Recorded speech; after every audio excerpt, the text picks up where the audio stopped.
ಹಕೂನ ಮಟಾಟ ಇವತ್ ಬೆಳಗ್ಗೆ ಜಿಮ್ಗ್ ಬಂದು ವರ್ಕೌಟ್ಸ್ ಎಲ್ಲ ಮಾಡಿ ಮುಗಿಸ್ಕೊಂಡು ಫೈನಲ್ ಆಗಿ ಆಪ್ಸ್ ವರ್ಕೌಟ್ ಮಾಡ್ಕೊಂಡು ಮನೆಗ್ ಹೊರಟೆ. ಆಮೇಲೆ ಮನೆಗ್ ಬಂದು ಫ್ರೆಶ್ ಅಪ್ ಆಗಿ ಸನ್ಸ್ಕ್ರೀನ್ ಅಪ್ಲೈ ಮಾಡ್ಕೊಂಡೆ. ನಾನು ನನ್ನ ಸನ್ಸ್ಕ್ರೀನ್ ಹೇಗೆ ಅಂತಂದ್ರೆ, ನೀನೆಲ್ಲೋ ನಾನಲ್ಲೇ, ಈ ಜೀವ ನಿನ್ನಲ್ಲೇ, ನೀನೆಲ್ಲೋ ನಾನಲ್ಲೇ.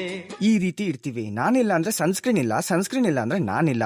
ಅದ್ರಲ್ಲೂ ಸನ್ಸ್ಕ್ರೀನ್ ಇಲ್ಲ ಅಂದ್ರೆ ಆಬ್ವಿಯಸ್ಲಿ ನಾನಂತೂ ಇಲ್ವೇ ಇಲ್ಲ. ಅಂತೂ ಕೊನೆಗೆ ಇವತ್ತು ಡಬ್ಬಿಂಗ್ಗೆ ವಿಜಯನಗರಲ್ಲಿರೋ ಡಬ್ಬಿಂಗ್ ಸ್ಟುಡಿಯೋಗ್ ಬಂದೆ. ಇವತ್ತು ಎಲ್ಲಾ ಪೋಸ್ಟ್ ವರ್ಕೌಟ್ ಮೀಲ್ ನ ಬಾಕ್ಸ್ ಪ್ಯಾಕ್ ಮಾಡಿ ತಗೊಬಂದಿದ್ದೆ. ಇವತ್ತು ಬಾಕ್ಸಿಗೆ ಏನೇನ್ ತಂದಿದ್ದೆ ಅಂತಂದ್ರೆ 4 ghee stuffed roasted egg, 5 dosa, ಆ ದೋಸೆಗೆ ಟೊಮ್ಯಾಟೊ ಸೋಯಾ ಚಂಕ್ಸ್ ಹಾಕಿ ಮಾಡಿರೋ ಕರ್ರಿ, ಬನಾನಾ ಡ್ರೈ ಫ್ರೂಟ್ ಸರಿ, ಅಂಡ್ ಫೈನಲಿ ಸ್ವಲ್ಪ ಪೈನಾಪಲ್ ಪೀಸಸ್. ಇಷ್ಟನ್ನು ತಿನ್ಕೊಂಡು ಸ್ವಲ್ಪ ಟೀ ಕುಡ್ಕೊಂಡು ಡಬ್ಬಿಂಗ್ ಶುರು ಮಾಡ್ಕೊಂಡೆ. ಇವತ್ ನನಗೆ ಈ ಸ್ಟುಡಿಯೋದಲ್ಲಿ ಡಬ್ಬಿಂಗ್ ಇದ್ದಿದ್ದು ಸೇಮ್ ಕಂಟಿನ್ಯೂಟಿ ತಮಿಳ್ ಸೀರೀಸ್ಗೆ. ಹಾಗೆ ಮಧ್ಯಾಹ್ನ ಊಟಕ್ಕೆ ಕುಷ್ಕಾ ತಿನ್ಕೊಂಡು ಮತ್ತೆ ಡಬ್ಬಿಂಗ್ ಶುರು ಮಾಡ್ಕೊಂಡ್ವಿ. ಇಲ್ಲಿ ಡಬ್ಬಿಂಗ್ ಮುಗ್ದಿದ ತಕ್ಷಣ ಇನ್ನೊಂದು ಸ್ಟುಡಿಯೋಗೆ ಡಬ್ಬಿಂಗ್ ಬಂದೆ. ಈ ಸ್ಟುಡಿಯೋದಲ್ಲಿ ಇವತ್ತು ನನಗೆ ಹಿಂದಿ ಸೀರೀಸ್ಗೆ ಕನ್ನಡ ವರ್ಷನ್ ಡಬ್ಬಿಂಗ್ ಇತ್ತು. ಈ ಹಿಂದಿ ಸೀರೀಸ್ ಡಬ್ಬಿಂಗ್ ಮಾಡ್ತಿರ್ಬೇಕಾದ್ರೆ ಅದ್ರಲ್ಲಿ ನಡೆದಿದ್ದ ದೃಶ್ಯ ನೋಡಿ ನನಗನ್ನಿಸ್ತು, ಜೀವನದಲ್ಲಿ ನಾವು ಅನೇಕ ತಪ್ಪು ನಿರ್ಧಾರಗಳನ್ನು ಮಾಡಿರುತ್ತೇವೆ, ಆದರೆ ನಮಗೊಮ್ಮೆ ಅದು ತಪ್ಪು ನಿರ್ಧಾರ ಎಂದು ತಿಳಿದ ಕೂಡಲೇ ಆ ನಿರ್ಧಾರವನ್ನು ಬದಲಾಯಿಸಿಕೊಂಡು ಅದರಿಂದ ಹೊರಗೆ ಬಂದರೆ ಈ ಪ್ರಪಂಚವೇ ಅತಿ ಸುಂದರವಾಗಿ ಕಾಣಿಸುತ್ತದೆ ಅಂತ. ಅಂತೂ ಕೊನೆಗೆ ಡಬ್ಬಿಂಗ್ ಮುಗಿಸ್ಕೊಂಡು ಮನೆಗೆ ಹೊರಟೆ. ಆಮೇಲೆ ಮನೆಗೆ ಬಂದು ಒಂದಷ್ಟು ದೋಸೆ, ಮೊಟ್ಟೆ, ಕಡಲೆಕಾಳು ಸಾರು ತಿನ್ಕೊಂಡು ಸ್ಕಿನ್ ಕೇರ್ ಮಾಡಿ ಮಲ್ಕೊಂಡೆ. ಮತ್ತೆ ನಾಳೆ ಸಿಗೋಣ.